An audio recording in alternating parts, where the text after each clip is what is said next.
પણ નવો હોય તો એના વિશે તરત એમ કહે છે કે ફ્રેશ છે એટલે એને જવાબદારી સોંપાય નહીં, એના ઉપર એક માણસને નજર રાખવો જોઈએ. તો your knowledge must be translate into action. આપણું જ્ઞાન છે એ ક્રિયામાં જ્યારે આવે, ફિલ્ડમાં જ્યારે એ કામ કરીને દેખાડે ત્યારે એમ કહેવાય કે આને આ ફિલ્ડનું નોલેજ છે. અને એટલા માટે જ ઇન્ટર્નશીપ કે પછી ટ્રેનિંગ રાખવામાં આવે છે. ચાર્ટર્ડ એકાઉન્ટન્ટ થયા હોય તો પણ તમે જુઓ એમાંય ટ્રેનિંગમાં રાખે એને. અને પછી એસે લખાવી ટ્રેનિંગ પૂરી થાય એટલે ડિગ્રી સર્ટિફિકેટ આપે છે. એ પહેલાં આપતા નથી. એટલે પહેલાં એમ પૂછતા કે have you studied this book? કહેતા તમે આ બુકને ભણ્યા છો? ત્યાર પછી ધીરે ધીરે હવે પૂછવાનું બદલાણું. હવે એમ પૂછીએ છીએ કે have you read this book? આ બુક તમે વાંચી છે? કહેતા એકવાર તમે એના ઉપર આખી બુકના પાના ઉપર નજર ફેરવી લીધી છે. વાંચવું અને ભણવું એમાં ફેર છે. છાપા આપણે વાંચીએ છીએ અને વિદ્યાર્થીઓ સ્કૂલમાં ભણે છે. જે ભણવાનું છે ને એ યાદ રાખી અને જીવનભર આપણે આજીવિકા વૃત્તિ ચલાવવાની છે.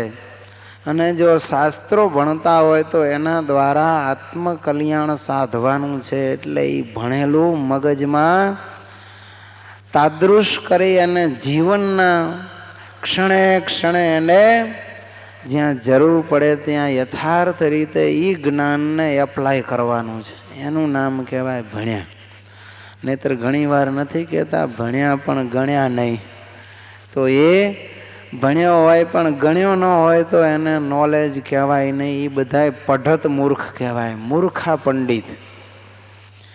ભણ્યા હોવા છતાં પણ મૂર્ખ કહેતા નોલેજનો ઉપયોગ એને જીવન જીવવાની કોઈ પણ કળામાં કર્યો નહીં. તો હવે બધા નજર ફેરવે છે. એટલે એમ પૂછીએ છીએ કે have you read this book? વાંચી નાખે વાંચવા ખાતર. અને આજે તો હવે એમ કહેવું પડે છે કે have you seen this book? આ બુક તમે જોઈ છે? હવે તો વાંચવાનો કોઈને ટાઈમ નથી, ભણવાનો પણ ટાઈમ નથી. આજે સત્સંગીના દીકરાઓને પૂછીએ કે વચનામૃત શું છે, ત્યારે કે ખબર નથી. સત્સંગી જીવન, ભક્ત ચિંતામણી કે હરિ દિગ્વિજય એવા ગ્રંથની તો વાત જ શું કરવી. પણ સ્વયં ભગવાન શ્રીજી મહારાજે પોતાના મુખે કહેલા વચનામૃતોનું પણ ઘણાયને નોલેજ નથી હોતું. મહારાજની મૂર્તિને પણ આજે ઓળખતા નથી લોકો. આ કમનસીબી છે માણસની કે આવા દિવ્ય સ્વરૂપો ભગવાનના પધરાવ્યા હોય. એમાં હરિકૃષ્ણ મહારાજનું સ્વરૂપ કયું અને રાધા કૃષ્ણ કે ગોપીનાથજી મહારાજ કોણ, એ પણ લોકોને ખ્યાલ હોતો નથી. એટલે આપણે જોઈએ છીએ પણ દર્શન કરતા નથી. તો જ્ઞાનપૂર્વકનું જે જોવું એને દર્શન કર્યા કહેવાય, નહીતર તો જોયું કહેવાય. એટલે એમ કહેવું પડે છે કે have you seen this book? આ બુક તમે જોઈ છે? આ ઘણાએ તો વચનામૃત જોયું નથી હોતું. સત્સંગી જીવન કે શિક્ષાપત્રી ભાષ્ય એની તો વાત ક્યાં કરવી. એટલે કહે છે આપણું જે નોલેજ છે એ જ્યારે એક્શનમાં આવે ત્યારે એને ખરું જ્ઞાન કહેવાય. અને એ જ જ્ઞાન છે એ જીવનમાં કામનું છે. નહીતર તો પછી શંકરાચાર્યજી મહારાજ કહે છે તેમ વાગ વૈખરી શબ્દ જડી શાસ્ત્ર વ્યાખ્યાન કૌશલમ વૈદ્યુષ્યમ વિદુષામ તદ્વત ભુક્તયે નતુ મુક્તયે. શંકરાચાર્યજી કહે છે વાગ વૈખરી શબ્દ જડી. વૈખરી વાણી બોલતા હોય, અસ્ખલિત પ્રવાહ ચાલતો હોય, જેમ અનરાધાર વરસાદ વરસે ને એમ ઘણા પ્રવચનકારો, કવિઓ, લેખકો, કથાકારો, પુરાણીઓ, શાસ્ત્રીઓ, આચાર્યો, પંડિતો તમે જુઓ પ્રવચન આપવા ઊભા થયા હોય, અસ્ખલિત પ્રવાહ જાણે કે ગંગાનો પ્રવાહ જાતો હોય ને એમ એની વાણી વહેતી હોય. એટલે કહે છે વાઘ વૈખરી શબ્દ જડી, શબ્દોની જડી વરસતી હોય, પણ એની અંદર શાસ્ત્ર વ્યાખ્યાન કૌશલમ પણ હોય. શાસ્ત્રનું વ્યાખ્યાન કહેતા કથા કરવાનું કૌશળ પણ છે.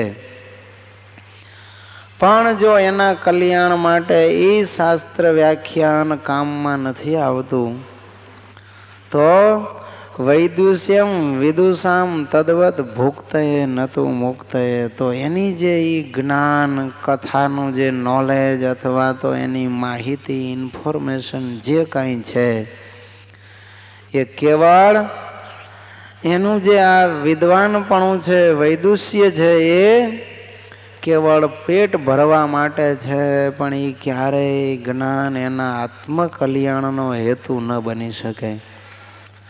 માટે ભગવાન કહે છે કે જે જ્ઞાન છે એ એક્શનની અંદર ક્રિયામાં આવવું જોઈએ, વર્તનમાં આવવું જોઈએ, તો જ એને ખરું જ્ઞાન કહેવાય. તો આવું જ્ઞાન મળે ક્યાંથી?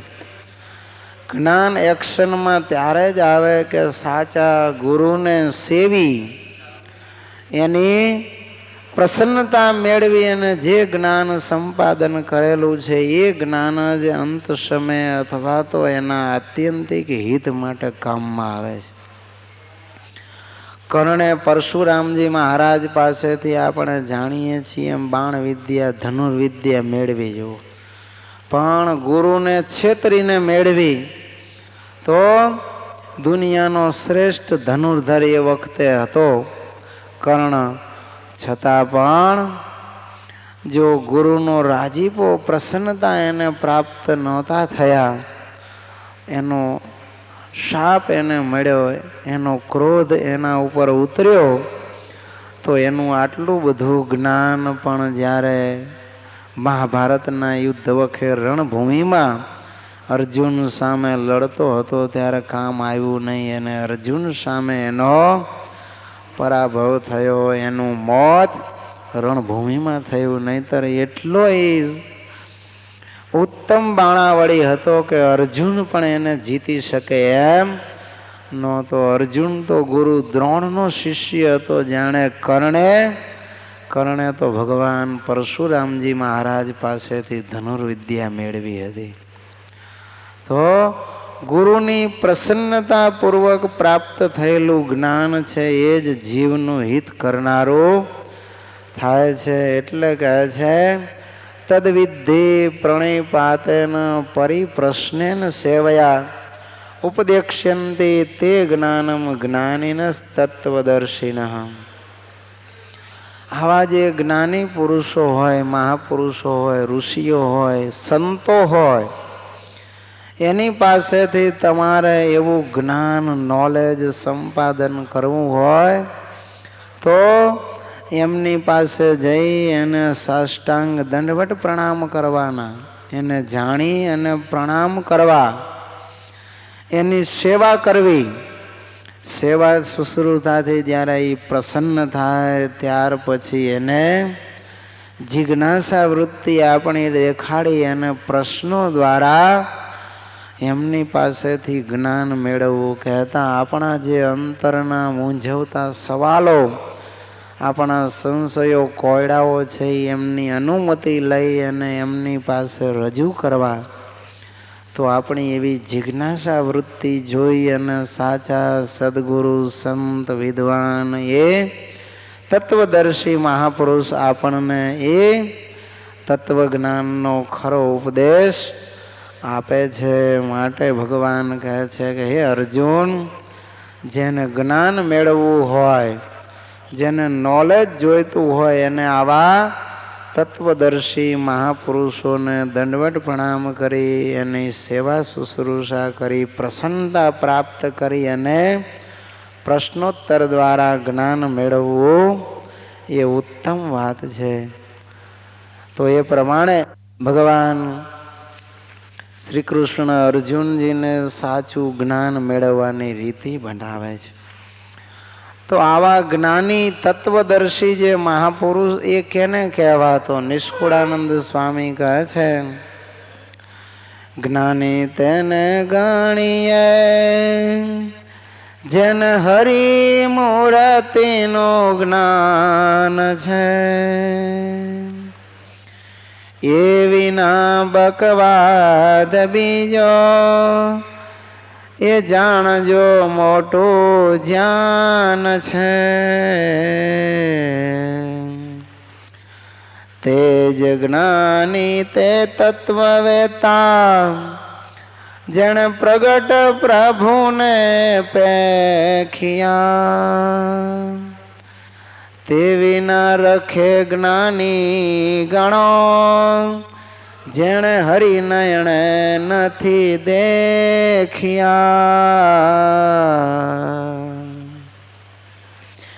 ભણેલે ભાણ્યા ન હોય નાથને, અણભણેલે હોય અવલોકિયા. જુઓ વિચારી જીવમાં, એમાં જ્ઞાની અજ્ઞાની કેને કહ્યા. નિષ્કુળાનંદ સ્વામી કહે છે કે ગીતાજીમાં ભગવાન શ્રી કૃષ્ણ કહે છે તત્વદર્શી જ્ઞાની. તો એ જ્ઞાની કોણ? તો કહે છે જેને ભગવાનનું જ્ઞાન છે એને જ્ઞાની કહેવાય. કારણ એકેન વિજ્ઞાતેન સર્વમ વિજ્ઞાતમ ભવતી સ અસૌ કહ. એકને જાણવાથી બધું જ જણાઈ જાય એવા કોણ છે? તો કહે છે સ અસૌ ભગવાન સ્વામિનારાયણ. એવા એક ભગવાન સ્વામિનારાયણ છે જેને ભગવાનની મૂર્તિનું જ્ઞાન થયું. એને અનંત કોટી બ્રહ્માંડોની જે કાંઈ ચિત્ર વિચિત્ર સૃષ્ટિ છે એ સર્વનું જ્ઞાન થયું. એટલું જ નહીં, ધામો ધામના મુક્તો ધામીઓ એ સર્વનું જ્ઞાન એને થયું એમ તમે જાણો. એવી મૂર્તિમાં જેની અખંડ વૃત્તિ રહે એ જ ખરા જ્ઞાની તમારે જાણવા. એટલે કહે છે એ વિના બકવાદ બીજો એ જાણજો મોટું ધ્યાન છે. ભગવાનની મૂર્તિનું જો એને જ્ઞાન નથી, અને એ સિવાય ભલે ને physics, chemistry, biology, sociology, economics, accountant કે પછી કોઈ પણ ક્ષેત્રના સાયકોલોજીના નોલેજ એની પાસે શ્રેષ્ઠ કક્ષાના હોય, પીએચડી કરેલી કેમ નથી, એમફિલ કેમ થયો નથી, કે મોટો ગ્રેટ સાયન્ટિસ્ટ કે સંશોધક થયો હોય, કે મોટો ડોક્ટર થયો હોય, કે મોટો શાસ્ત્રવેત્તા થયો હોય, કે આત્મદર્શી થયો હોય, પણ જ્યાં સુધી સ્વામી કહે છે એને ભગવાનની મૂર્તિનું જ્ઞાન નથી થયું ત્યાં સુધી એ જ્ઞાની કહેવાય જ નહીં. ભલે ગ્રેટ પોલિટિશિયન કેમ નથી, કાવા દાવામાં મહા ઉસ્તાદ હોય, કે મોટો ગેંગ લીડર કેમ નથી થયો, કે મોટો રમતવીર કેમ નથી થયો, શ્રેષ્ઠ કક્ષાનો બોલર કે બેટ્સમેન કે વિકેટ કીપર કેમ નથી થયો, કે રેફરી કે એમ્પાયર કેમ નથી, કે પછી મોટી કંપનીનો માલિક કેમ નથી, સફળ સંચાલક હોય, મેનેજિંગ ડાયરેક્ટર હોય, અથવા તો મેનેજર કેમ નથી મલ્ટીનેશનલ કંપનીનો. પણ એને સ્વામી કહે છે અમે જ્ઞાની કહેતા નથી. લાખો લોકોનો નિયંતા કેમ નથી, અમેરિકાનો પ્રેસિડેન્ટ હોય કે યુનોનો પ્રેસિડેન્ટ હોય, પણ જો એને ભગવાનનું જ્ઞાન નથી તો સ્વામી કહે છે અમારે મન તો એ મૂર્ખા જ છે લ્યો.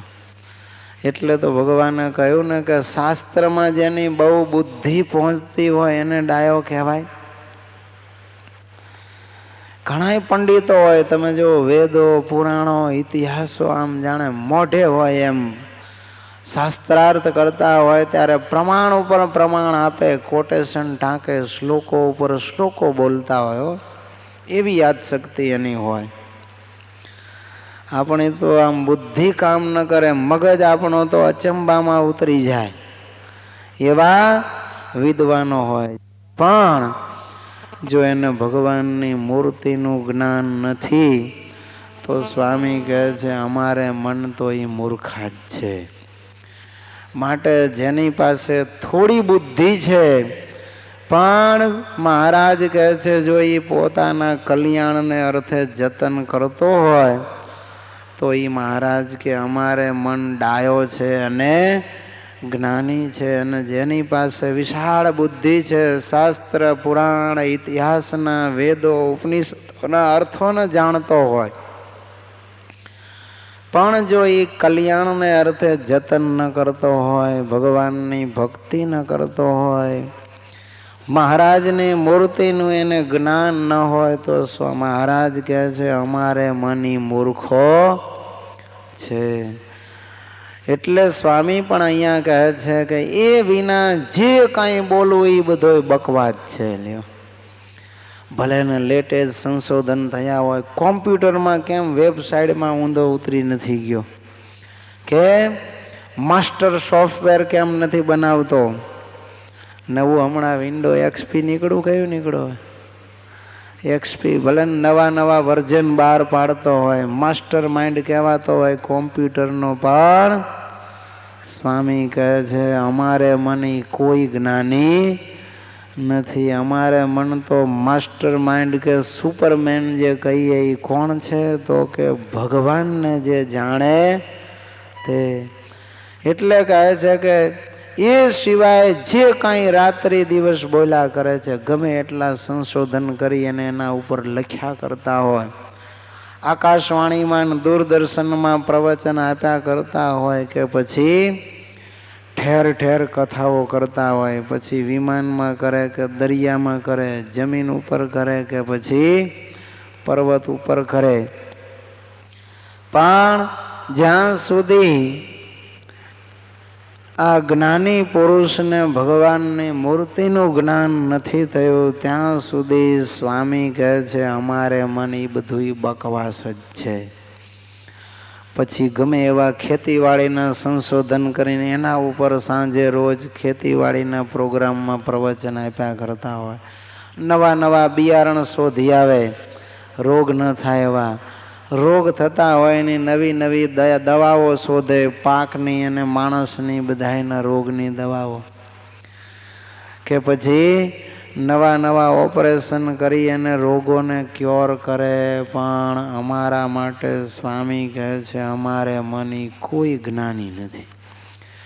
ગમે એટલા સ્ટુડન્ટોને ભેગા કરી અને એ સંબંધી નવા જે સંશોધન થયા હોય એનાથી વાકેફ કરતા હોય, એનું જ્ઞાન આપી અને પ્રેક્ટિકલ નોલેજ દ્વારા એ જગતના લોકોના રોગો અથવા તો દુઃખો વિટમણાઓ આ બધું દૂર કરતા હોય, સવારથી સાંજ સુધી લોકોને ઉપદેશ દીધા જ કરતા હોય, કે પછી પોતાના ફિલ્ડનું નોલેજ પ્રોફેસરો આપ્યા કરતા હોય, કે 12માનો ટ્યુશન કરનારો શિક્ષક જઈ સવારે 5 વાગ્યાથી રાતે 11 વાગ્યા સુધી બેચો ચલાવતો હોય ક્લાસીસ, અને એના ભણેલા વિદ્યાર્થી 90-95% લઈ આવતા હોય, તોય અમારે મન એ જ્ઞાની નથી. કાયદા કાનૂનની આંટી ઘૂંટી બધી જાણતો હોય,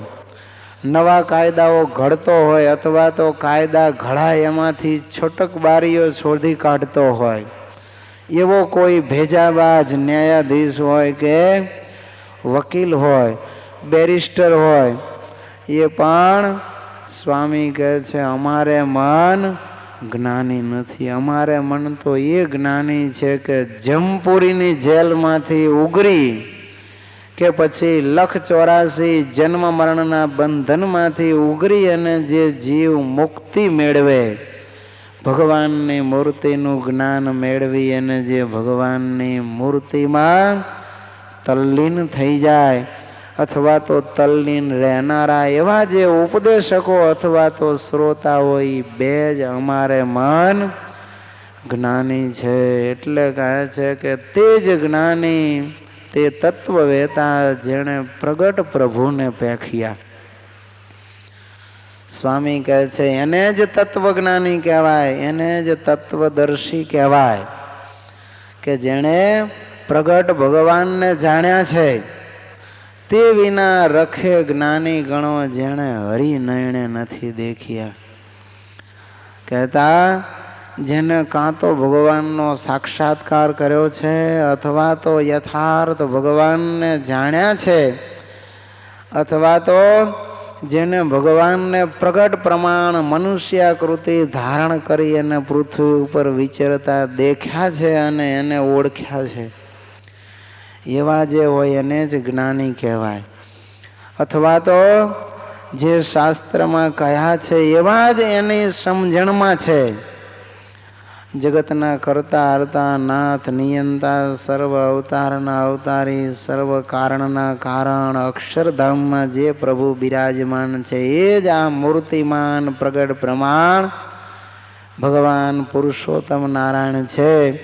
એના થકી જ આ જગતની અંદર સર્વ ક્રિયાઓ થાય છે. એની ઈચ્છા વગર કોઈથી સૂકું પાંદડું પણ ન ચાલે.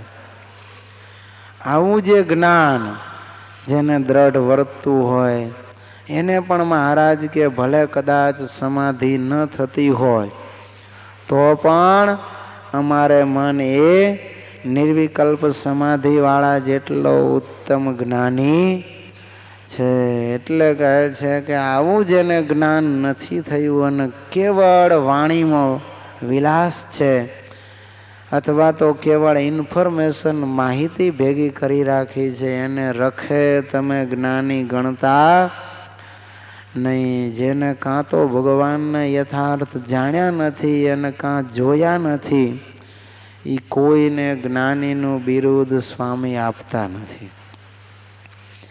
ભણેલે ભાડ્યા ન હોય નાથને, અણભણેલે હોય અવલોક્યા.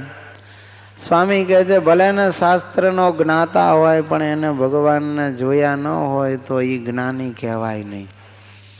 અને નરસિંહ મહેતા જેવા કે મીરાબાઈ જેવા હોય, ગોવર્ધન શેઠ જેવા હોય કે પર્વતભાઈ કે સગરામ વાઘરી જેવા હોય કે શાર્દુલ અને સગરામ ભરવાડ જેવા હોય કે પછી જેતલપુરના કોળી જેવા હોય, તો એ બધાએ જેને ભગવાનને જાણ્યા માણ્યા ને ઓળખ્યા એ જ અમારે મન સાચા જ્ઞાની છે. કે પછી જીવણા ભક્ત જેવા હોય કે પ્રગટ ભગવાનને પોતે જાણી અને મઠનો રોટલો જમાડે તો એને સાચા જ્ઞાની સ્વામી કે અમે કહીએ છીએ. ભલે એ દુનિયાની દ્રષ્ટિએ સાવ નીચલી કક્ષાનો હોય, કહેતા નીચા કુળમાં જન્મ્યો હોય અને નીચ ધંધો કરતો હોય, પણ જો એને ભગવાનને ઓળખ્યા છે તો સ્વામી કહે છે એ જ અમારે મન જ્ઞાની છે. ભલે એ શાસ્ત્રમાં ન જાણતો હોય પણ ભગવાનને જાણે એ જ્ઞાની લ્યો. સગરામ વાઘરી એ જ્ઞાની કહેવાય અને શિવરામ વિપ્ર જે પહેલા ભાગવતની કથા કરતા હતા એ અજ્ઞાની કહેવાય. મયારામ ભટ્ટ જઈ જ્ઞાની અને દીનાનાથ ભટ્ટ જઈ એની આગળ પહેલાના દીનાનાથ ભટ્ટ અજ્ઞાની કે જે ભગવાનનો અવગુણ લઈને ભગવાન પાસે આવતા બંધ થઈ ગયા હતા, એ કક્ષાના દીનાનાથ ભટ્ટ અજ્ઞાની. અને મયારામ ભટ્ટ ભલે સાવ સામાન્ય જ્ઞાન ભણતર વાળા હોય છતાં પણ એને જ્ઞાની કહેવાય લ્યો. એટલે કહે છે કે જેણે ભગવાનને જોયા છે અને જાણ્યા છે એ જ જ્ઞાની છે. પછી ભણ્યો હોય કે અભણ હોય એની સાથે મતલબ નથી. અભણ સગરામ વાઘરીએ ભાગવતના કથાકાર શિવરામ વિપ્રને પ્રશ્ન પૂછ્યો તો એ જવાબ આપવા સમર્થ થયા નહીં. ઉલટાનો એ જવાબ મેળવવા માટે 2 દી અને કથા બંધ રાખી અને એ જવાબ લેવા સ્વામિનારાયણ ભગવાન પાસે ગઢડા ગયા છે. તો આ સગરામ વાઘરી તો કુબામાં રહેતો તો, દાંતણ વેચતો તો અને પહેલા તો ચોરી જુગાર લૂંટફાટ કરીને પેટનું ભરણ પોષણ કરતો તો. એ ક્યાંય ભણવા નહોતો ગયો, પણ એના પ્રશ્નનો જવાબ ભાગવતના જ્ઞાતા અને કથાકાર શિવરામ વિપ્ર ન આપી શક્યા. એટલે શિવરામ વિપ્ર તે અજ્ઞાની અને સગરામ વાઘરી તે જ્ઞાની. લ્યો, નાથ ભક્ત એ જ્ઞાની અને ખંડેરાવ સયાજીરાવ મહારાજા એ અજ્ઞાની. કારણ એને ભગવાનનું જ્ઞાન નહોતું. જો નાથ ભક્ત જ્ઞાની અને સયાજીરાવનો દીવાન બાબો દીવાન મૂર્ખો. કારણ એને ભગવાનને ઓળખ્યા નહીં અને છેક સુધી ભગવાનને મારવાના કાવતરા જ ઘડતો રહ્યો. એટલે એ ભલે ને ગમે એટલો જ્ઞાની હોય, રાજ પંડિત હોય અથવા તો રાજ પ્રધાન હોય, પણ જો ભગવાનને એને નથી જાણ્યા નથી દેખ્યા તો એ અજ્ઞાની. જોવું અને અવલોકવામાં ફેરવો. અવલોકન આપણે કરીએ, જો અવલોકન વિજ્ઞાનના પ્રયોગો કરતા ને, છેલ્લે એમાંથી તારણ કાઢે એને અવલોકન કહેવાય. કહેતા એના ગુણધર્મોનું જ્યારે આપણને જ્ઞાન થાય ત્યારે એ પદાર્થનું અવલોકન કર્યું કહેવાય. અને કેવળ જોવા ખાતર આપણે જોઈએ, દૂરથી તો છાશ હોય, દૂધ હોય કે પછી ચૂનાનું પાણી હોય, હલાવેલું હરખું ન લાગે, બધું લાગે ને.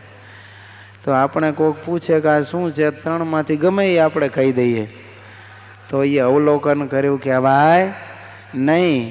પણ પછી આપણે એના ટેસ્ટ કરીએ, ગરમ લાગે છે કે ખાવામાં કેવું ખાટું મીઠું છે, મોડું છે, એના બધા પ્રયોગો કરી અને પછી આપણે તારણ કાઢીને કહીએ કે આ દૂધ છે કે છાશ છે કે ચૂનાનું પાણી છે. એને કહેવાય અવલોકન કર્યું. એ અવલોક્યું કહેવાય.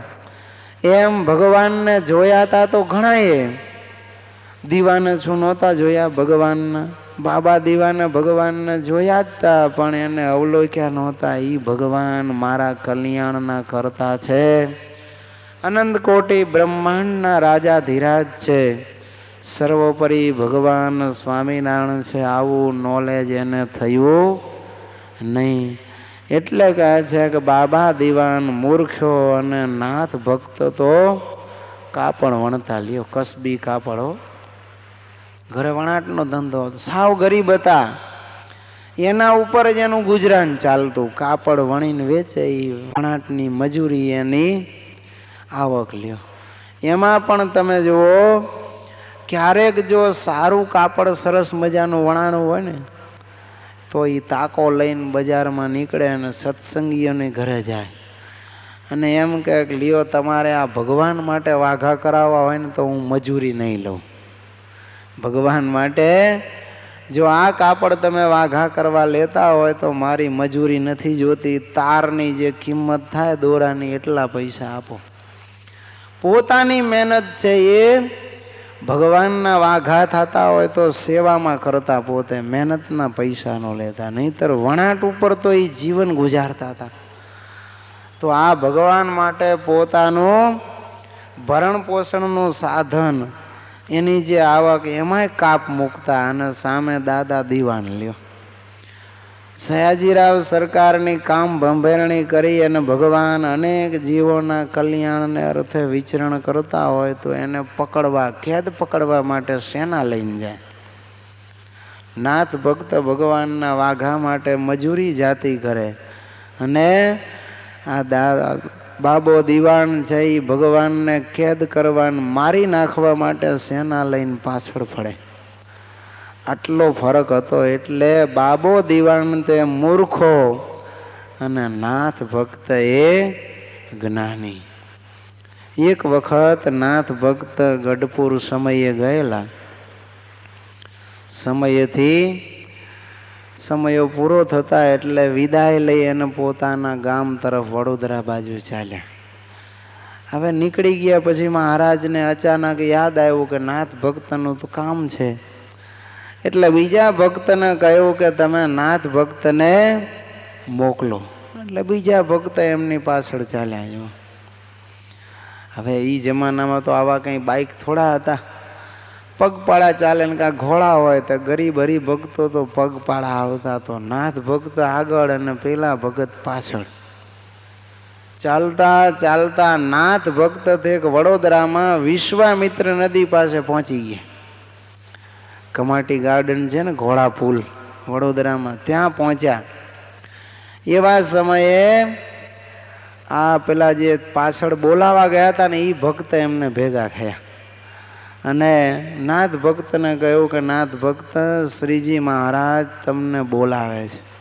આટલું સાંભળ્યું ને અઠવાડિયે 10 દિવસે હાલીને વડોદરા પહોંચ્યા છે. વડોદરા હાલીને પહોંચવું એટલે ગઢડાથી કેટલા કિલોમીટર થાય? તો ત્યાંથી પાછા વળી ગયા. પોતાના ગામમાંથી પાછા વળ્યા. પેલા ભગત કે નાથ ભક્ત એમ કરો, આ મહિનો તમારા થયો, ઘરે જરાક જાતા આવો, જમતા આવો, કાંઈ લેવડ દેવડ કરવાની હોય તો કરતા આવો. ત્યારે કે નહીં, મહારાજ બોલાવે છે ને હવે પાછું વિલંબ ન કરાય, ઘરે મળવા ન જવાય, સીધો અહીંથી હું પાછો ગઢડા જઈશ. પેલા કહે છે અરે પણ હવે 2 ડગલા હાલીને ઘરે મળતા કેટલી વાર લાગે? ત્યારે કે નહીં, ભગવાન બોલાવે છે અને સમાચાર મળ્યા, હવે ઘરે જવાય નહીં. એ વખતે વાટ ખર્ચી લેવાની હોય, નાસ્તા પાણી કે થોડું હવે હોય બીજું વધારામાં સ્ટોકમાં, ખૂટી ગયું હોય બધું, તોય ચાલી નીકળ્યા અને ચાલતા ગઢડા આવ્યા. પેલા ભગતને નાથ ભક્ત કે હાલો તમારે આવું નથી? તો કે મહારાજે મને પાછા આવજો એમ કહ્યું નથી, એટલે હું ઘરે જઈશ. એ ઘરે ગયા અને આ ગઢડા ગયા. જો તો આ કેવા ભગવાનના સેવકો, આજ્ઞા પાલક. જ્યારે બાબા દીવાન છે આ ભગવાનના વચને મહારાજ પાસે આવે અને બાબો દીવાન ભગવાનને પકડવા માટે આવે. ફેર આટલો. તો એનાથી ભગવાન પકડાતા નહોતા અને નાથ ભક્તને ભગવાન સામે ચાલીને પોતાની પાસે બોલાવતા. ને બાબો દીવાન પકડવા આવ્યો હોય તો મહારાજ સેના મોકલી અને હાર પમાડે અથવા તો પોતે જ કઈ ઐશ્વર્ય દેખાડીને બાબા દીવાનને ભગાડી મૂકે. તો આમ નાથ ભક્ત હતા એ ભગવાનને જાણી અને એની આજ્ઞામાં વર્તતા એ જ્ઞાની, અને બાબો દીવાન ભગવાનને ખેદ પકડવા પાછળ ફરતો એ મહા મૂર્ખ. જ્ઞાની તે જેને ગમ્ય હરિની એમ સમજવો એ સાર છે. નિષ્કુળાનંદ કહેતે હવિના બીજું સર્વે અસાર છે. તેજ જ્ઞાની તેજ ધ્યાની જેને અખંડ રહે છે એમ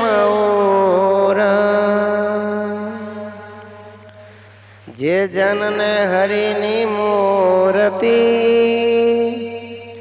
રહેતી નથી અંતરથી દૂર. એથી ઉપરાંત અન્ય બીજા જ્ઞાની તે કે જેને ગણીએ. નિષ્કુળાનંદ એ ખરા જ્ઞાની બીજા ભવે ભળ્યા જ્ઞાની ભણીએ.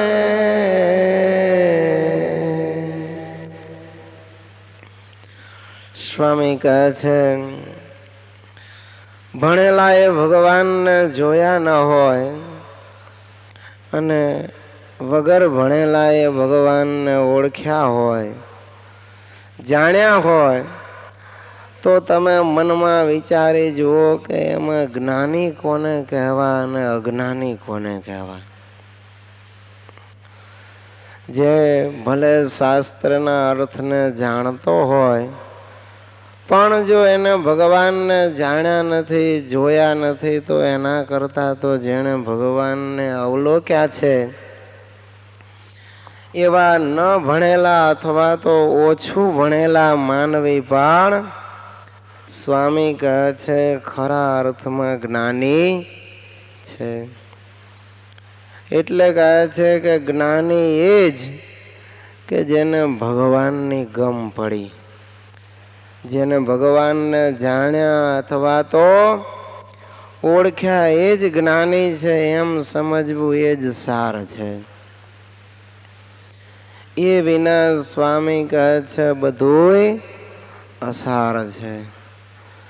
દુનિયાના કોઈ પણ ક્ષેત્રમાં ગમે તેટલી ઊંચી સિદ્ધિ પ્રાપ્ત કરી હોય, નોબેલ પારિતોષિક ભલે મેળવ્યા હોય, પણ જો એને ભગવાનનું જ્ઞાન નથી તો સ્વામી કહે છે એ બધુંય અસાર છે. માટે ખરો જ્ઞાની કહો કે ધ્યાની કહો તો એક જ છે કે જેને અખંડ ભગવાનની મૂર્તિ પોતાના અંતરમાં રહે છે અને ભગવાનની મૂર્તિ એનાથી દૂર જાતી નથી. કહેતા ભગવાન સિવાય બીજા કોઈ વિચારો એના અંતરમાં આવતા નથી અને આવે તો ઠરતા નથી. એવા જે સંત છે, એવા જે ભક્ત છે, એવા જે મુમુક્ષુ છે, પછી એ પંડિત હોય કે સાધારણ મનુષ્ય હોય, પણ સ્વામી કહે છે એ જ અમારા મતે તો જ્ઞાની છે. માટે એનાથી બીજા કોને જ્ઞાની કહેવાય?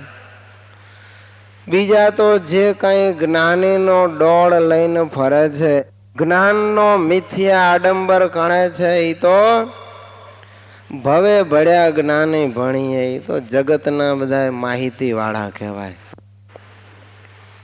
સ્વામી કહે છે અમારા મતે એ જ્ઞાની નથી. ગીતાજીમાં પણ ભગવાન કહે છે કે જ્ઞાન રૂપી અગ્નિ છે ને એ સર્વે કર્મને બાળીને ભસ્મ કરી નાખે છે. યથૈદાંસી સમિદ્ધોગ્નિ ભસ્મસાત કુરુતેર્જુન જ્ઞાનાગ્નિ સર્વ કર્માણી ભસ્મસાત કુરુતે તથા. ભગવાન કહે છે હે અર્જુન, આ જ્ઞાન રૂપી અગ્નિ એવો ખતરનાક છે કે જેવી રીતે અગ્નિ છે એ લાકડાઓને બાળીને ભસ્મ કરી નાખે, એ જ પ્રમાણે જ્ઞાનાગ્નિ છે એ બધા કર્મોને બાળીને ભસ્મસાત કરી નાખે, કહેતા રાખ બનાવી દે છે. જેના હૃદયમાં આવું જ્ઞાન પ્રગટ્યું એના બધા જ કર્મો બળીને ખાક થઈ જાય છે. સંચિત પ્રારબ્ધ અને ક્રિયમાણ, એમાં પ્રારબ્ધના જે કર્મો હોય, કહેતા જે કર્મોનું પ્રારબ્ધ લખાયું હોય એટલા કર્મો જ રહે, એ સિવાયના બધા જ કર્મો છે એ બળીને ખાક થઈ જાય છે. એટલા માટે જ કહે છે નહીં જ્ઞાનેન સદૃશમ પવિત્રમ ઇહ વિદ્યતે તત્સ્વયં યોગ સંસિદ્ધ કાલેન આત્મની વિંદતી. એટલે ભગવાન કહે છે હે અર્જુન, આ સંસારમાં જ્ઞાન જેવું પવિત્ર બીજું કાંઈ નથી. ગમે એવો પાપી માણસ હોય એને પણ જ્ઞાન પ્રગટતા એ અતિ પવિત્ર થઈ જાય છે. પાપીમાં પાપી, અધમમાં અધમ, અપવિત્રમાં અપવિત્ર માણસને પણ જ્ઞાન છે એ પવિત્ર બનાવી દે છે. એટલો મોટો પ્રભાવ આ જ્ઞાનનો છે. એટલે કહે છે કે નહીં જ્ઞાન એને સદૃશમ, જ્ઞાન જેવું પવિત્ર બીજું કોઈ તત્વ આ દુનિયામાં નથી. કહેતા એવું કોઈ સાધન નથી કે જે સાધન કરવાથી જીવ અતિ પવિત્ર થાય. જેને કર્મયોગ બરાબર સિદ્ધ થયો છે તે અવશ્ય તત્વજ્ઞાન કોઈ સાધન વિના સ્વયં તત્કાળ પ્રાપ્ત કરે છે. જેને કર્મયોગ બરોબર જીવનમાં આત્મસાત કરી લીધો છે એવા જે કર્મયોગી પુરુષો છે એને સ્વયં જ્ઞાનની સ્ફૂર્ણા થાય છે. ભગવાન કહે છે હે અર્જુન, એને પછી જ્ઞાન મેળવવા માટે ફાંફા મારવા પડતા નથી. અને જ્ઞાનને અતિ પવિત્ર એટલા માટે કહે છે કે સંસારમાં માણસને પવિત્ર કરવાના અનેક સાધનો દેખાડ્યા છે. યજ્ઞ, દાન, તપ, વ્રત, પૂજા, જપ, ઉપવાસ, ધ્યાન, પ્રાણાયામ આદિ ઘણા સાધનો છે. અને ગંગા, જમના, ગોદાવરી, પુષ્કરરાજ, નારાયણ સરોવર કે પછી બિંદુ સરોવર આદિ કેટલાય પવિત્ર તીર્થો છે જેમાં સ્નાન કરવાથી માણસ પવિત્ર થાય છે, એના પાપ બળી જાય છે. તો આવા ઘણા તીર્થો પણ છે. પણ ભગવાન કહે છે કે હે અર્જુન, જ્ઞાન સમાન એ કોઈ પવિત્ર કરનારા નથી. કારણ એ સાધનો તો તત્વજ્ઞાન પ્રાપ્ત કરવાના સાધન છે. આ સાધનો કરે તો માણસ તત્વજ્ઞાનને લાયક થાય અને તત્વજ્ઞાન મેળવી શકે. માટે એ તો બધા સાધન છે અને એ સાધનોનું સાધ્ય છે એ જ્ઞાન છે. એટલે જ્યારે તત્વજ્ઞાન એ સાધનનું સાધ્ય હોય તો પછી એ તો એના કરતા ઘણું મોટું કહેવાય. હવે પરમાત્મા કહેતા ભગવાન છે એ પવિત્રમાં અતિ પવિત્ર છે. પવિત્રાણામ પવિત્રમ એમ ભગવાન માટે કહ્યું કે સર્વે પવિત્ર વસ્તુઓ છે, શુભ વસ્તુઓ છે, એ બધામાં અતિ શુભ કોણ છે? ભગવાન છે. તો એ પવિત્ર એવા પરમ પવિત્ર ભગવાનની અનુભૂતિ એનું જ્ઞાન કોણ કરાવે છે? તો કે આ જ્ઞાન કરાવે છે. એટલે પવિત્રને પમાડનારું જ્ઞાન પણ આ બ્રહ્માંડની અંદર હે અર્જુન અતિશય પવિત્ર છે એમ તો જાણ. તો આટલું મોટું પવિત્ર આ સાધન જ્ઞાન, એનો ખૂબ મહિમા શાસ્ત્રમાં કહ્યો છે. કારણ કે વેદો એમ કહે છે ઋતે જ્ઞાનાન્ન મુક્તિ તમેવ વિદિત્વાતે મૃત્યુ મેતે નાન્ય પંથા વિદ્યતે અયનાય. વેદમાં તો ચોખ્ખું કહ્યું છે ઋતે જ્ઞાનાન્ન મુક્તિ. જ્ઞાન વગર કોઈનું પણ કલ્યાણ થતું નથી. કયું જ્ઞાન? કોનું જ્ઞાન? તો કે તમેવ વિદિત્વા, ભગવાનને સારી પેટે જાણવાથી, તમેવ વિદિત્વાથી મૃત્યુ મેતી, મૃત્યુ મેતી મૃત્યુને તરી જાય છે. નાન્ય પંથા વિદ્યતે અયનાય, ન અન્ય પંથા, આના સિવાય બીજા કોઈ રસ્તા અમને દેખાતા નથી. લ્યો, કહેતા એ જ્ઞાન જ એવું છે કે જે જીવની મુક્તિનું સાધન, હેતુ કે કારણ છે. જો એ સિવાયના સાધનો કર્યા હોય ને, મહારાજ તેડવા આવે. પ્રેમી ભક્તો હોય તો તેડવા આવે, દ્રઢ ટેકીલા ધર્મવાળા હોય ને એને ભગવાન લેવા આવે એની ટેક જોઈને. વૈરાગ્યવાન હોય, સંસારનો ત્યાગ કરીને પ્રભુ ભજતા હોય તો એને ભગવાન લેવા આવે, ન આવે એવું નથી.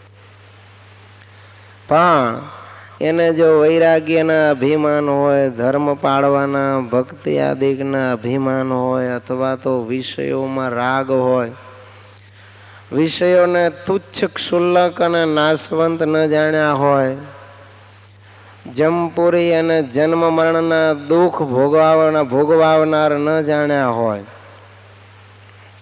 તો શું થાય? પ્રેમી ભક્તને ભગવાન તેડવા આવ્યા હોય, રસ્તામાં રમણીય ભોગ સ્થાનો દેખાડે એટલે જેને જ્યાં આસક્તિ હોય જે વિષયની, એ વિષયો એને દેખાય એટલે તરત એમાં આસક્ત થઈ જાય ને ભગવાનને મૂકી અને એ રમણીય સ્થાનમાં રોકાઈ જાય.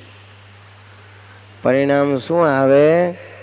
એનું કલ્યાણ થાય નહીં. કારણ ભગવાનને એને જાણ્યા નહોતા. જો પણ ભગવાનને જાણ્યા હોત યથાર્થ તો કે સર્વે સુખના નિધિ આ છે, મનમાં એમ વિચાર કરે કે હજી તો મારી શરૂઆત થાય છે અહીંથી ધામમાં જવાની. આ રસ્તામાં જો આટલા સરસ ભોગ સ્થાનો આવે છે તો ભગવાનનું ધામ કેટલું સારું, સુંદર અને સુખાકારી હશે. માટે મારે તો અહીંયા ક્યાંય લોભાવું નથી અને ભગવાનના ધામનું સુખ જ મેળવવું છે. ભગવાને સર્જેલા ધામમાં જો આટલું સુખ મૂક્યું છે, સ્વર્ગાદી લોકમાં કે પિતૃલોક કે મહરલોક, જનલોક, તપલોક, સત્યલોકમાં કે અન્ય બીજા ધામોમાં, તો પછી આટલું તો અહીંયા ભગવાને આપ્યું છે તો એના ધામમાં કેટલું સુખ હશે. આપણે કોઈને આપીએ, કેટલા ટકા આપીએ કયો જોઈએ? સર્વસ્વ આપી દે કોઈ? 2%, 5% આપણે કોકને નોકરને આપવાનું હોય બધું આપી દઈએ.